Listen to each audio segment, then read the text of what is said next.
Word of the day today is nitpick, because that is ultimately the question today.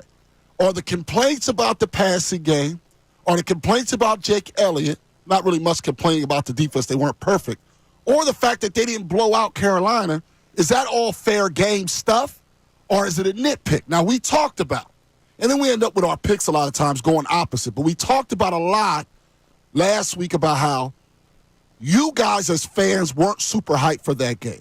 It doesn't mean you didn't watch it. We always watch. Obviously, the crowd was there. It's not that. But you know you were more up for the Ravens game, and you know you're going to be more up for the Steelers game. So there was a certain amount of human element involved with them not being as sharp against the Panthers. It's the fact of the matter. Should it happen? No. Does it happen? Yes.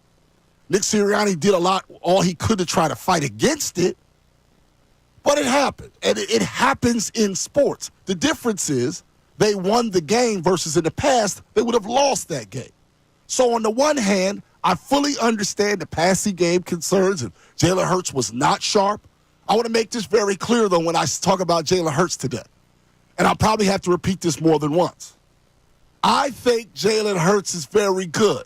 That's a period, not a comma. There's no but after that. I think Jalen Hurts is really good. Jalen Hurts was not really good yesterday.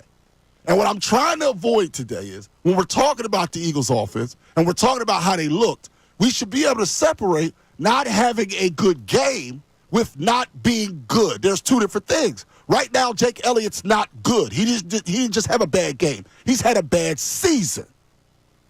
Jalen Hurts had a bad game in which they still won, and he didn't turn the ball over.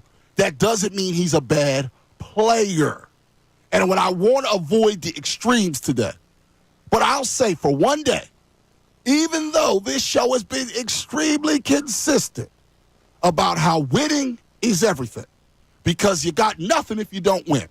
The Bengals play Monday Night Football tonight against Dallas. They put up all those stats, but where are the W's? The winning has to still be paramount. But if you feel like you need to nitpick because it doesn't look good today, because it didn't look good yesterday, you don't feel good today, I'm here for it. I am not going to tamp you down about not feeling great as long as we don't go too far, because some of how yesterday looked, not all of it, some of it was to be expected because of the situation. It happens in pro sports. It happens in life. I don't know why. The person that solves that problem will probably solve a lot bigger problems. It happens in baseball. It happens in basketball. It happens in hockey. It happens all the time where for some reason against certain opponents, teams aren't razor sharp because you're not going to be great every single week. But they still won the game. So while I understand the offensive concerns, I think we might go too far today, I would imagine. And then the Jake Elliott thing, because it's a long-term issue that will preclude them from winning, that one to me seems pretty real. Ricky Bo, when you look at this as a former pro athlete who knows what it's like to have that mentality, the ebb and the flow over the course of a season, what's your big takeaways from the Eagles game yesterday afternoon? Biggest takeaway, you won the game. Would you rather have come out on this losing 22-16? I think as a player, that's probably the first thing they ask themselves. You know what? We won the game. Interesting comment from Nick Sirianni after the game. He said he was asked a question about the game being only 22-16 and they couldn't find the rhythm, blah, blah, blah. You know what he said? We won the game. We played a National Football League team. These guys should have fun tonight. What is the one thing that came to my mind? I don't know why this comment stuck in my head, but it puts me back to last year. He wants them to still have fun, even though they won a game that wasn't pretty. You know why? Because it is the National Football League, because you're going to have tough games, because there's going to be games where you're not 100%. They were not 100% last night. I would probably have put them into the 70% range, 70 to 75, and I think I'm going high there. Maybe. Because how many times do you see them be out physical? They were that Carolina team came and played with physicality, which is a little different than we normally see. What we normally see is teams come out physically in the first quarter and then fall apart against the Eagles. I thought the Panthers came out and played a pretty good game. I thought they milked the clock a lot on the Eagles. That's another thing. Their drives were long.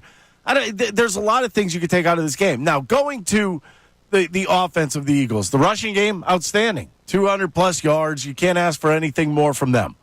And that's the way it's going to be here. That's the way it's been all season long. But people have kind of been closing their eyes and waiting for Jalen Hurts to have that, that 28-30 reception game where he throws for 350-plus. I'm not so sure we're going to see that. I think this team relies a lot on that running game. But 14 for 21 was very so-so for him. He did throw 2 touchdown passes. I mean, that granted. But I think there's something missing from the passing game. Whether it be, we can make excuses that, the receivers haven't been there all year, blah, blah, blah. Well, A.J. Brown has been there a long time now with Jalen Hurts, and they really haven't hit that same page. And who is to blame, though? I don't find it on Jalen Hurts right now. Yes, those overthrows and this and that. Yeah, that could be blamed on him. But is the play calling blamed on him? I think Kellen Moore's play calling is really kind of leaned towards the running back more than anything else. And when that happens, you kind of get yourself out of a rhythm. I think Jalen Hurts right now is out of a rhythm. That's not saying he can't get it back in a week of practice and then a big game against the Steelers. And I think they are going to need one of those big games somewhere down the line, whether it be in the regular season or in the playoffs. I think they're going to need one of those games where they're going to rely highly on Jalen Hurts. I just think he has to get some confidence back behind center. I think it's that simple. And this is where stats sometimes lie. Because if you just look at the QB rating, Hurts is 110.8, 2 touchdowns, 0 interceptions, along with a rushing touchdown. But if you watch the game, you know he didn't play well. He didn't play well in the game. A.J. Brown was open at times. He wasn't finding them. Now, here's the trade-off, though. Here's the trade-off. You do have a psycho as a wide receiver because all wide receivers at their core are psychos. Problems. They're all psycho. It's part of when you play that position that you're going to be a little psycho. So after the game, we'll get to it. A.J. Brown speaking in the locker room, and it takes him for about a minute. And this is him trying to be as diplomatic as possible. But another week where he thinks that he was wide open for a touchdown, and one of those plays probably would have went for a touchdown where Jalen decided to check down. And we'll get into some of the reasons why that may or may not be happening. But here's what A.J. Brown had to say in the locker room about the offense. What are some things you think that the offense needs to improve on? Passing. AJ, I know everybody wants Pause to get that real fast. Passing. So, first of all, that's a jerk answer. Now, even if it's true. Because he pointed it directly at the quarterback. Passing. That's what we got, passing. First of all, that's a jerk answer. Now, he tries to stop being a jerk with the rest of the answer. But you can say, hey, we got to get on the same page. It's already too late, isn't it? Something like that. But he comes right out with the passing. Passing. So already he's setting up with a jerk answer. Now, I'm not saying he's a jerk. I'm saying that's a jerk answer to go, what do you have to work on? Passing. Like, well, all right. There's ways of saying it. Just say getting the ball to me. Something, but passing. All right, go ahead. Devontae was acknowledging that, receivers, just like running backs, want to get in rhythm. How hard is it as a receiver to get into a rhythm when you guys are only throwing the ball like 20 times? Incredibly tough. Try to be more it seemed like there was a moment on the sideline when you threw your helmet into the bench. What prompted that reaction? 3 and out. As a leader on this offense, what's kind of your approach this week in changing the result in terms of everyone, and not just you, a lot of players on offense saying that this was just not up to the offensive standard? Putting our head down and just going to work, doing the things we're doing and learning and growing. What are the conversations like with Jalen during a game like this where maybe the passing game isn't everything you want it to be? Not too much conversation, honestly. I don't know. So he's bubbling. He's getting ready to go crazy. So they got to get him the ball. They must do it. And now this is what opens it up to the people.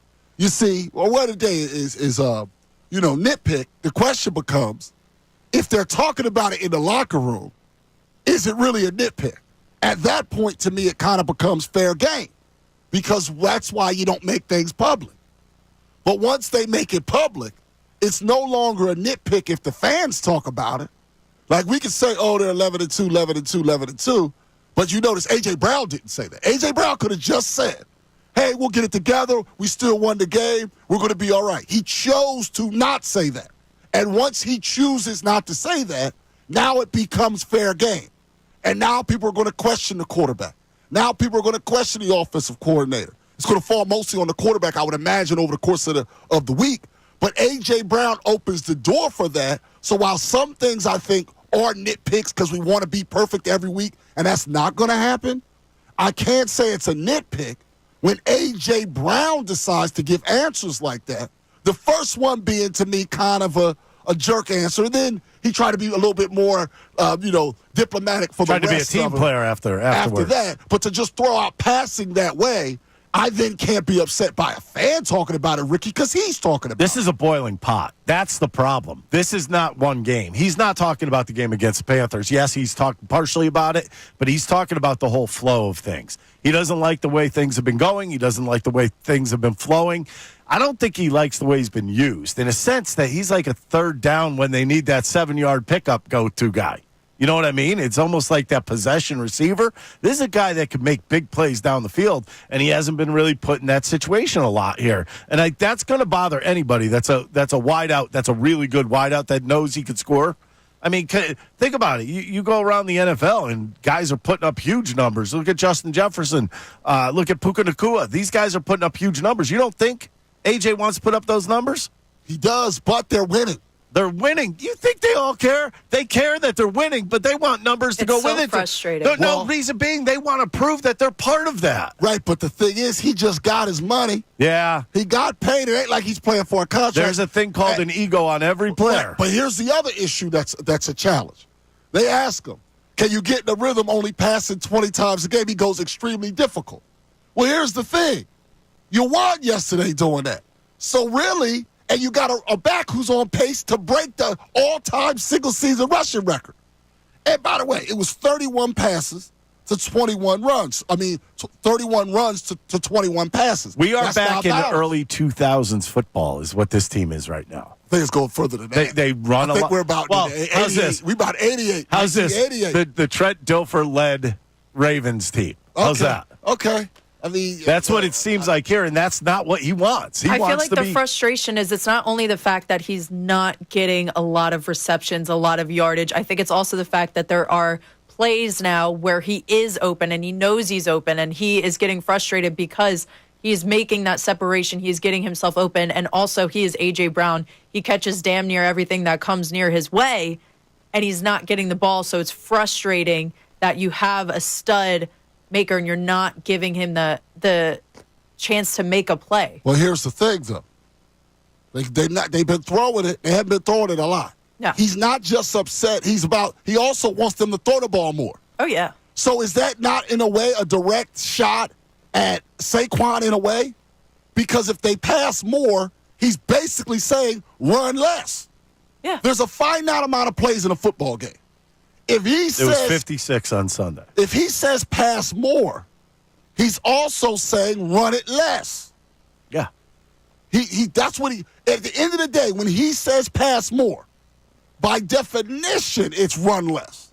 Yeah. This team has won a lot of football games running the ball. And this is where Nick Sirianni may have to clean something up. Oh, he's got to step in. Yeah, I think he has to. Well, here's another way he has to clean it up, though. I think Jalen Hurts is being too careful with the football because they were talking too much about turnover. I agree. Just wrote down safe. He's being too safe. Way too safe. Yes. And that comes from the head coach. Because what happens? He doesn't turn the ball over. They win games. But he's not even having turnover-worthy plays as well. Yeah, so but that's what happens. When you have a couple games where you're not turning it over, you're not going to go for that 50-50 shot anymore. Well, the problem with that is now it's upsetting guys in the locker room. Yep. So now you got to decide. Man, he doesn't want check down plays. He wants chunk plays. Chunk plays, by definition, are riskier. And I think against the Steelers, for the harmony of the locker room, Sirianni has to go to Kellen Moore and Hurts and say, let it rip. I think so. If he doesn't do it, you might beat the Steelers, but now you're going to have guys get disgruntled. Now you're going to have guys acted up.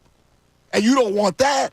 So and now you have Saquon on the cusp of doing something nobody has ever done. Right. It's a really tricky situation. He's got a terrible situation. And that's why it's bad he said it out loud. It's a great situation, but it's also very tricky. This is why it's bad that A.J. Brown said it out loud. He shouldn't have said it out loud. Well, one way or the other, Nick Sirianni has this problem. Yeah, but if it's quiet, we're not into it. Yeah. Now we have to talk about it because he chose to talk about it.